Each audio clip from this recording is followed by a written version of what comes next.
আমি শুধু ইউটিউব আর ফেসবুককে বলবো যে এই সমস্ত যে অসভ্যতম হচ্ছে, ভারত বিরোধী পোস্ট হচ্ছে, তাকে আপনারা এনকারেজ করছেন। আর আমাদের ভারতের হয়ে যারা পোস্ট করছে সেগুলো রিচ কমিয়ে দিচ্ছেন। এসব বন্ধ করুন। আমি একটু বলছিলাম একটু আগে, আগেকার দিনে স্কুল থেকে বাচ্চাদেরকে সার্কাস দেখাতে নিয়ে যেত, স্কুল থেকেই নিয়ে যেত, বাচ্চারা খুব আনন্দ পেত। এখন তো ধরো সার্কাসে এরকম জন্তু জানোয়ার দেখা যায় না, কালকে বাচ্চারা তাই এখন আনন্দও পায় না সার্কাসে গিয়ে। কালকে সরকারি সার্কাস দেখে বাচ্চারা খুব আনন্দ পেয়েছে। যারা মুখ্যমন্ত্রী এত ভাঁট কী করে বকতে পারে? গৃহযুদ্ধ হচ্ছে, সাধারণ মানুষ বলছে যারা চিকিৎসার জন্য ভারতে আসতে চাইছে তারা ভিসা চাইছে। বাংলাদেশে তো গৃহযুদ্ধের দিকে, আগে ওরা দেশ সামলাক, তারপরে ভারত নিয়ে চিন্তা ভাবনা করবে, আগে ওরা দেশ সামলাক। 20 তারিখ অবধি অপেক্ষা করুন, তার উত্তর খুব শীঘ্রই বাংলাদেশ পেয়ে যাবে। হিন্দুদের এত সহজে উনি বাংলাদেশ থেকে সরিয়ে দিতে পারবেন না, চিন্তার কোনো কারণ নেই। 2011 সালে এই সরকার পশ্চিমবঙ্গে আসার আগে পশ্চিমবঙ্গের মানুষ যদি জানতো যে সত্যি এরকম একজন মুখ্যমন্ত্রীর জন্ম হয়নি, তাহলে প্রচুর সাধারণ মানুষ পশ্চিমবঙ্গের জীবন বেঁচে যেত, আজকে পশ্চিমবঙ্গের এরকম পরিস্থিতি হতো না। এলাকায় লোককে খেতে দিতে পারছে না, ও যুদ্ধ করবে। ওকে আমার দেখে মাঝে মধ্যে হীরক রাজার দেশের ওই রাজার কথা মনে পড়ে যায়। শালি যুদ্ধ হাওয়া তুলছে আর দিয়ে যতদিন টিকে থাকা যায়। হ্যাঁ, 20শে জানুয়ারি আমেরিকায় বদল হবে, তারপর তো এমনি ফ্রান্সে চলে যাবে, টিকিট কেটে রেখেছে। ওর আবার বিপ্লবী বীর। আর ভারত সম্পর্কে কোনো ধারণা আছে? ও শেখাবে সব। আমার প্রশ্ন সেখানে না, আমার প্রশ্ন হচ্ছে মালদায় কারা বর্ডার কভার করতে দিচ্ছে না সেটা আগে খতিয়ে দেখা দরকার।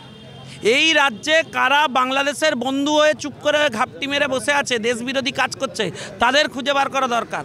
কেন কাশ্মীরে থাকা একজন জঙ্গি সে পশ্চিমবাংলাকে সেফ স্পেস বলে মনে করছে, সেফ হেভেন বলে মনে করছে, সেটা আগে খতিয়ে দেখা দরকার।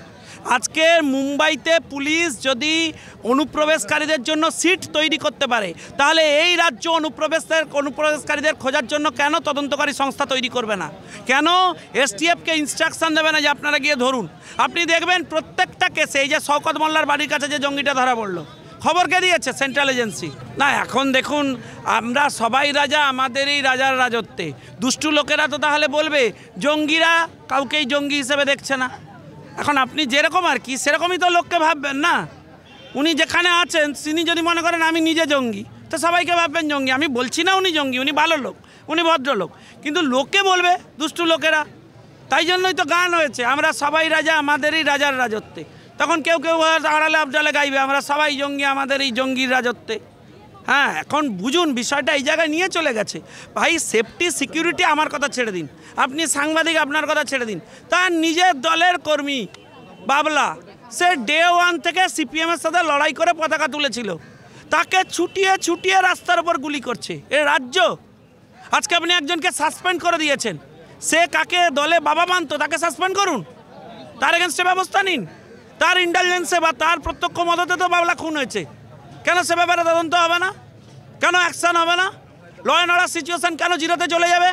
আর আমি তো অভিষেক বাবুর ফ্যান হয়ে যাচ্ছি প্রতিদিন, মাননীয় সাধারণ সম্পাদক, ওনাকে অসহস্র ধন্যবাদ। উনি প্রথম স্বাস্থ্যশ্রয় না সেবাশ্রয় করে প্রমাণ করলেন যে রাজ্যের স্বাস্থ্যমন্ত্রী ব্যর্থ। রাদার কেউ দুষ্টু লোকেরা বলছে অপদার্থ, বলছেন কোনো স্বাস্থ্যের পরিষেবাই নেই, কারণ সব পরিষেবা ওনাকে আলাদা করে দিতে হচ্ছে। সরকার যদি পরিষেবা দিত, দলের সাধারণ সম্পাদককে কি আলাদা প্রকল্প আনতে হতো? আপনি ভাবুন, হসপিটালে লোক গেছে, সেখানে পরিষেবা পাচ্ছে না, সে চলে যাচ্ছে ডায়মন্ড হারবার, বলছে আমি ওখানে পরিষেবা নেবো, আমি এখানে পরিষেবা নেবো না, তার মানে ব্যর্থ। ভাবুন কী অবস্থা। আমাকে এসব বলে তো লাভ নেই। হয় স্বাস্থ্যমন্ত্রী ওনার এগেনস্টে ব্যবস্থা নিন দলের নেতা হিসেবে, যে কেন তুমি সরকারের বিরুদ্ধে এসব করেছো, আর তা নাহলে মেনে নিয়েছেন যে ভালো ব্যাপার, তাহলে অ্যাডমিট করুন সরকারের স্বাস্থ্য দপ্তর ব্যর্থ। দেখুন, ভারত এমন এখন একটা দেশ যে দেশ সার্জিক্যাল স্ট্রাইক করার মতো ক্ষমতা রাখে। ভারতকে আন্ডার এস্টিমেট করলে অনেকের ভুল হবে। আমি দেখছি এক শ্রেণীর বামপন্থী নেতারা হঠাৎ করে উপমহাদেশের জন্য প্রীতি জেগে উঠেছে, অন্যান্য পাকিস্তান অন্যান্য দেশের জন্য সে কি ভালোবাসা। তাদেরকে আমি বলবো দয়া করে একটু ভালোবাসা কমান। এমনি আমি জানি আপনাদের বাবা হচ্ছে চীন যা বলে আপনারা তাই শোনেন। ভারতের উপমহাদেশে ভারতই সর্বশক্তিমান, অন্য কাউকে দিয়ে ভারতকে ডিস্টার্ব করা যাবে না, সব ছক বন্ধ করতে হবে। আমার বক্তব্য, ওনার ক্ষেত্রে উনি কি তাহলে এই কোটাতেই জেনারেল সেক্রেটারি হয়েছেন? ওনার তো ধর্মনিরপেক্ষ পার্টি শুনেছিলাম, এত ধর্মনিরপেক্ষতা ওনার হাওয়া হয়ে গেছে। যিনি কোটাতে জেনারেল সেক্রেটারি হন তারা এইসব কথা মুখে মানায় না।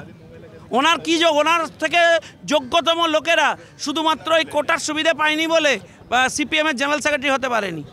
মোহাম্মদ সেলিমকে জেনারেল সেক্রেটারি করা হয়েছে কোটার জন্য, ফলে কোটার দিকে নজর রাখুন, এটাই ভালো। নাগরিক ফারাক্কার একটা গেট খুলে দিলে খুঁজে পাওয়া যাবে না নাগরিক? হ্যাঁ, এসব আমাদের মুখে এসব বলাবেন না। একটা রাফাল দুবার উড়ে ঘুরে এলেই আওয়াজেই খুঁজে পাওয়া যাবে না ওসব বিপ্লবী।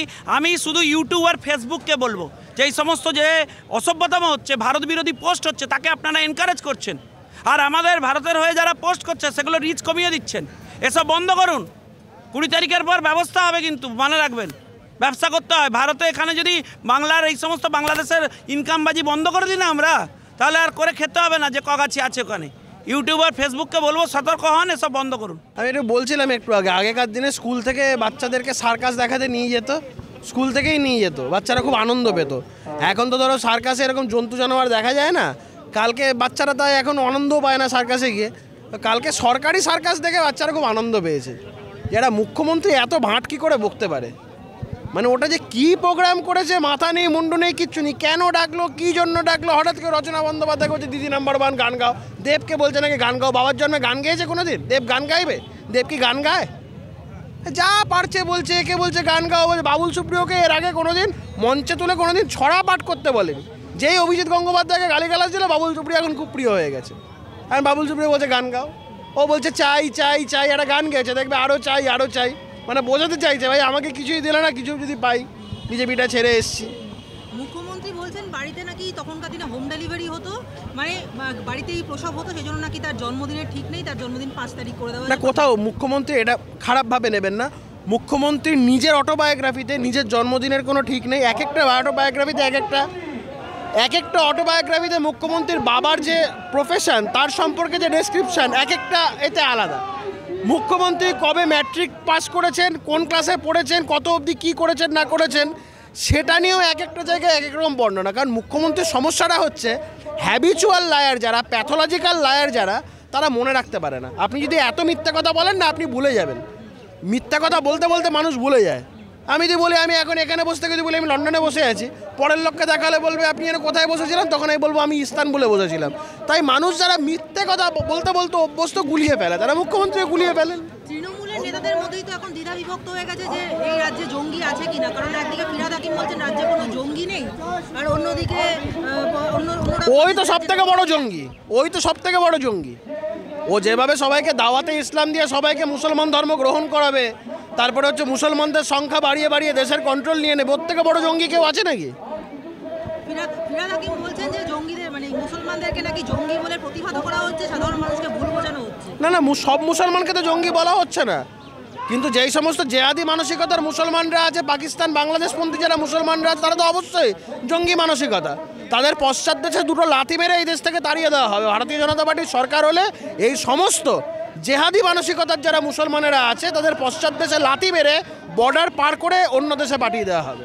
বাংলাদেশ থেকে বারবার উস্কানিমূলক মন্তব্য করা হচ্ছে, উস্কানি দেওয়া হচ্ছে যাতে ভারত যুদ্ধে নামে, কিন্তু ভারত সরকার চুপচাপ রয়েছে। অথচ এদিকে অভিষেক বন্দ্যোপাধ্যায়কে দেখা যাচ্ছে, তিনি বারবার বলছেন যে 56 ইঞ্চি ছাতির কথা বলেছিলেন প্রধানমন্ত্রী, তা তিনি আজকে বাংলাদেশের বিষয়ে চুপ কেন কোনো স্টেপ নিচ্ছেন? বড়দের ব্যাপারে ছোটদের কথা বলতে নেই। এই দেশের বিষয়টা বড়দের ব্যাপার। এই উচ্চিংড়ে তিরিং বিরিং গরুচোর কয়লা চোরদের এইসব ব্যাপারে কথা বলতে নেই। ও গরু চুরি কয়লা চুরি এইসব ব্যাপারে কথা বলুক, দেশের সুরক্ষা নিয়ে কথা বলার অধিকারও নেই। বড়দের ব্যাপারে ছোটদের কথা বলতে নেই, এর বোঝা উচিত। আর বাংলাদেশে তো এখন যুদ্ধের জিগির তুলছেন ইউনূস, তিনি তো সেনাবাহিনীকে বলছেন তৈরি থাকতে। আবার সেনাবাহিনী সর্ষে ক্ষেতের মধ্যে এখন ট্যাঙ্ক চালিয়ে দেখাচ্ছে তারা। ওরা আসুক না, এখানে যুদ্ধ করতে আসুক না, ওরা হস্ত নিয়ে আসবে, এখানকার মানুষ লাঠি সোটা নিয়ে ওদের মোকাবেলা করে দেবে। কি আছে তাতে? বাংলাদেশকে কে ভয় পায়? উনি মনিকা মুখার্জির ছেলে হয়ে দাওয়াতে ইসলাম কী করে দিলেন? আর যারা ইসলামে জন্মগ্রহণ করেনি তারা দুর্ভাগা। উনি যদি এতই ওনার মুসলিম দরদ উতলে ওঠে, সংখ্যালঘু মুসলমানদের উনি একাত্মবতী হতে চাইছেন, তাহলে উনি দাওয়াতে ইসলাম দেবার কে? উনি তো মনিকা মুখার্জির ছেলে, উনি তো মুসলমানদের মুফতি মুয়াজ্জেম কিংবা ইমাম সাহেব নয় যে দাওয়াতে ইসলাম দেবে। আসলে ফিরহাদ হাকিম ববি প্রতিযোগিতা করছেন কে প্রথম সারিতে যাবে, অভিষেক বন্দ্যোপাধ্যায় না ফিরহাদ হাকিম ববি, কে মমতা বন্দ্যোপাধ্যায় উত্তরাধিকারী হবে। দেখবেন আর 12 কি 13 মাস পরে এই সরকারটা ধ্বংসস্তূপের উপরে দাঁড়িয়ে আছে, যে কোনো মুহূর্তে ধপাস করে পড়ে যাবে। না, মমতা বন্দ্যোপাধ্যায় 2011 সালে ক্ষমতায় আসার আগে নেতাজি ইন্ডোর স্টেডিয়ামে মুয়াজ্জেম ইমাম সাহেবদের নিয়ে বলেছিলেন 11,000 অনুমোদনহীন মাদ্রাসাকে অনুমোদন দেবো। আজকের পশ্চিমবাংলার বুকে সরকারি স্বীকৃত 607খানা মাদ্রাসা, আজকের 140টা মাদ্রাসা বন্ধ হয়ে গেছে, 16,000 শিক্ষক নিয়োগ করতে পারছে না। আসলে মমতা ব্যানার্জির মুখ আর মুখোশ সম্পূর্ণরূপে আলাদা। আজকের নির্বাচনে শুধু মুসলমানদের ভোট মেশিনারি হিসেবে ব্যবহার করা হয় ও শুধু বিজেপির জুজু দেখানো হয় যে বিজেপি এলে মুসলমানদের অস্তিত্ব বিলীন হয়ে যাবে, মুসলমানদের শেষ করে দেওয়া হবে, মুসলমানদের কেটে দেওয়া হবে, শুধু আমাদের জুজু দেখানো হয়।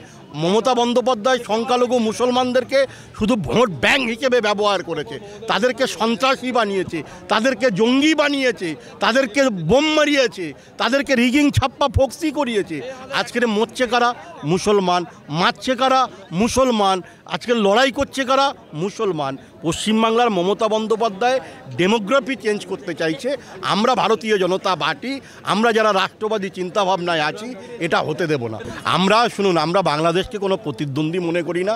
আমাদের কলকাতায় যে গার্বেজ ময়লা তৈরি হয়, সেই ময়লা যদি আমরা হেলিকপ্টারে করে নিয়ে বাংলাদেশে ফেলে দিই, ঢাকা শহরটা চাপা পড়ে যাবে। আমরা বাংলাদেশকে প্রতিদ্বন্দ্বী মনে করি না। আমরা চীনের চোখে চোখ রেখে কথা বলতে পারি।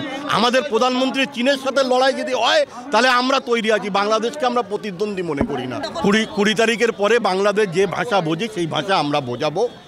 আমরা ভারত অত্যন্ত সহনশীল, আমরা সহানুভূতির সাথে সব কিছু দেখি।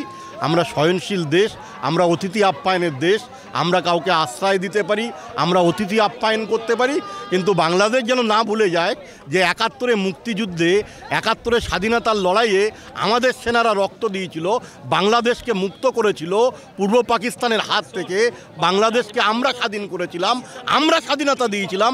বাংলাদেশ যেন এটা না ভুলে যায়। আরে বিএনপি নেতাদের অস্তিত্ব আগামী দিন থাকবে কিনা, এটা তো না, বিএনপি নেতাদের আগামী দিন অস্তিত্ব থাকবে কিনা এটাও তো হাজার প্রশ্নের বিষয়। বিএনপি আজকে যে তালিবানি ছাত্র সমাজ, জামাতির ছাত্র সমাজ যেভাবে বাংলাদেশে শাসন ব্যবস্থা কায়েম করেছে, এই শাসন ব্যবস্থা থেকে ওদেরকে কিভাবে, এই নোবেল জঙ্গি সন্ত্রাসী ইউনুসকে কিভাবে সরাবে, বিএনপি চিন্তা করুক। বিএনপিকে ভারত নিয়ে চিন্তা করতে হবে না। গৃহযুদ্ধ হচ্ছে, সাধারণ মানুষ বলছে, যারা চিকিৎসার জন্য ভারতে আসতে চাইছে তারা ভিসা চাইছে। বাংলাদেশে তো গৃহযুদ্ধের দিকে, আগে ওরা দেশ সামলা, তারপরে ভারত নিয়ে চিন্তা ভাবনা করবে। ভারত নিয়ে চিন্তা ভাবনা করবে, আগে ওরা দেশ সামলা। 2011 সালে এই সরকার পশ্চিমবঙ্গে আসার আগে পশ্চিমবঙ্গের মানুষ যদি জানতো যে সত্যি এরকম একজন মুখ্যমন্ত্রীর জন্ম হয়নি, তাহলে প্রচুর সাধারণ মানুষ পশ্চিমবঙ্গের জীবন বেঁচে যেত, আজকে পশ্চিমবঙ্গের এরকম পরিস্থিতি হতো না। উনি বিভিন্ন সময় এরকম মিসটক করে থাকেন। 350 কেজির বাচ্চা, আমি জানি না আপনি কোনোদিন দেখেছেন কিনা 350 কেজির বাচ্চা। একটা মুখ্যমন্ত্রী তার কথার মধ্যে যে শালীনতা, যে শব্দচয়ন থাকা উচিত, যে ভেবেচিন্তে কথা বলা উচিত, ন্যূনতম ভেবেচিন্তে কথা বলা উচিত একটা মুখ্যমন্ত্রীর, সেটা উনি করেন না।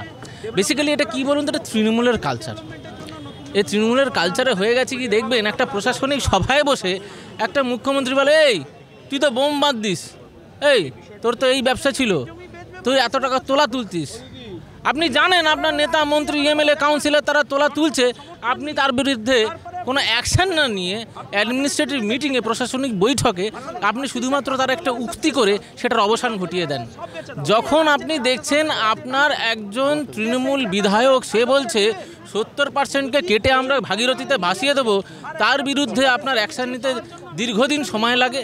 একজন মেয়র সে যখন বলছে আমরা একটা রীতিমতো পশ্চিমবঙ্গের মানচিত্রকে বদলে দেওয়ার কথা বলছে ধর্মকে মাথায় রেখে, তখন ডেমোগ্রাফিক চেঞ্জ করার কথা বলছে, তখন শুধুমাত্র সোশ্যাল মিডিয়াতে একটা পোস্ট করে মুখ্যমন্ত্রী ক্ষান্ত হয়ে যান, তখন ওনার মুখ খোলে না। কিন্তু বিভিন্ন সময় এই মিস্টেকগুলি করে আসছেন। সাধারণ মানুষ পশ্চিমবঙ্গের বুঝতে পেরেছেন যে expiry date of this chief minister is already very near. Expiry date চলে এসছে। মুখ্যমন্ত্রীর জীবনের কথা বলছি না, মুখ্যমন্ত্রীর পদের কথা বলছি। খুব তাড়াতাড়ি দেখতে পাবেন অবসান ঘটবে এই মুখ্যমন্ত্রীর এবং এই তৃণমূল সরকারের সময়ের অপেক্ষা। হোম ডেলিভারি তো এখানে পশ্চিমবঙ্গে হয়, মুখ্যমন্ত্রী ভুল কথা বলেনি তো, হোম ডেলিভারি বন্দুকের হয়, হোম ডেলিভারি বোমের হয়, হোম ডেলিভারি গুলির হয়। আপনি শুধু ইলেকশনের আগে দেখবেন হোম ডেলিভারির চারিদিকে ডেলিভারি এক্সিকিউটিভ ছুটে বেড়াচ্ছে তৃণমূলের নেতারা, তারা শুধু হোম ডেলিভারি করছে। কি না, কার হাতে বোমটা গুজে দিয়ে আসবে, যে বলে দিয়ে আসবে কালকে কিন্তু এই বুথে গিয়ে মারবি, কার হাতে বন্দুক এবং গুলিটা পৌঁছে দিয়ে আসবে এখানে গিয়ে ওপেন ফায়ার করবি। তো হোম ডেলিভারি তো উনি চালাচ্ছেন। পশ্চিমবঙ্গে সবথেকে বড় হোম ডেলিভারির নেটওয়ার্ক যদি থেকে থাকে সেটা পশ্চিমবঙ্গের মুখ্যমন্ত্রীর কাছেই আছে, এবং হোম ডেলিভারি রীতিমতো করছেন উনি। ওনার গোডাউনের স্টকে বোম গুলি বন্দুক মজুত, শুধুমাত্র ইলেকশনের অপেক্ষা, আর সঙ্গে সঙ্গে হোম ডেলিভারি শুরু হয়ে যাবে বন্দুক গুলি আর বোমের।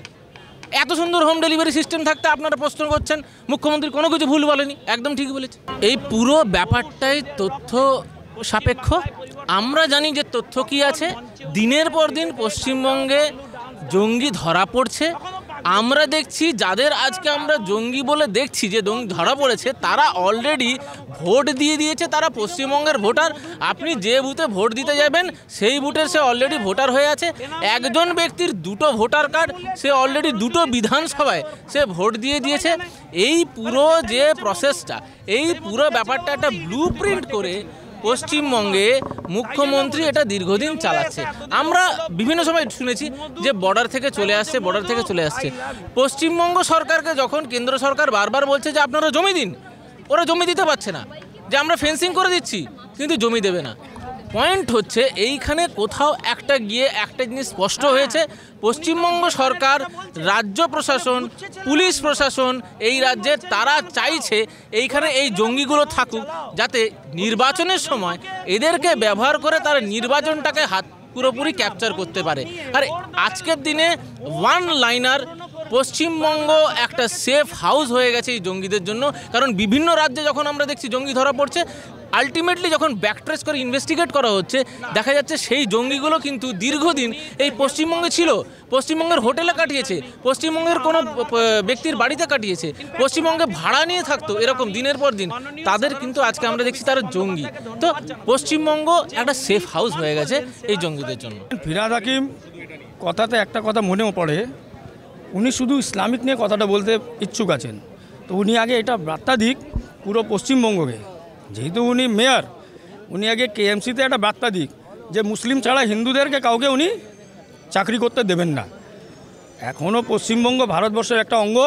উনি যে রাস্তায় দাঁড়িয়ে বা উনি যে স্টেজে দাঁড়িয়ে এই কথাটা বলেন, যারা ইসলাম ধর্ম গ্রহণ করছে না তারা নাকি XYZ। আর এই মাইকে আমি বলতে চাই না, একটা কথা ভুলে যাচ্ছে যে যদি হিন্দুরা একবার রাস্তায় নেবে, ওনার বাড়ির সামনে চলে যায় না, ওনাকে আর খুঁজে পাওয়া যাবে না। 20 তারিখ অবধি অপেক্ষা করুন, তার উত্তর খুব শীঘ্রই বাংলাদেশ পেয়ে যাবে।